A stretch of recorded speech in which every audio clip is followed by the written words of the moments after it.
आहे का कोणी घरात?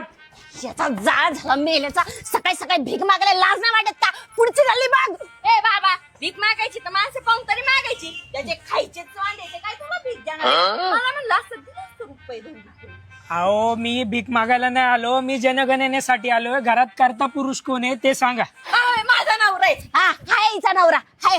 सारा दिवस कमवतो आणि 100 रुपये घरात घेऊन येतो. माझा नवरा तरी महिनाभर कमवतो ना, असं ढीगभर पैसे आणतो. तिथे ढीगभर पैसे म्हणून सकाळी उठली का थोबाड घेऊन येतात दारा जाती. वाटीभर साखर देते का? तिने चहा पावडर देते. चहा पावडर अगं बाई, माझं नात गोते तुझं नाही ते अहो, सांग भांडू ना. नका. तुझा नाद अहो, भांडू जाती तू फक्त त्यांच्याकडं. इतर वेळेस जाती का? तुला कोणी त्यांच्या दारात तरी उभा करता का? अगं दिवाळीला ढीगभर साड्या असतात माझ्या. तुला देतं का कोणी कपडाचा? अरे शांत बसा. कळालं, घरात करता पुरुष नाही, करता स्त्रिया दिसल्या. चला तुमची नावं सांगा. पालिश कांता.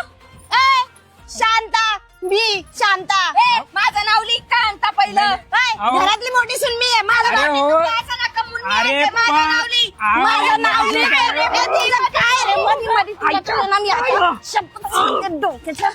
सोडा याच्यामुळे साहेब. भांडणं झाले, चांगले काम थांबा. करीत होता आपण. साहेब मी नाही आता जनगणना करू शकत.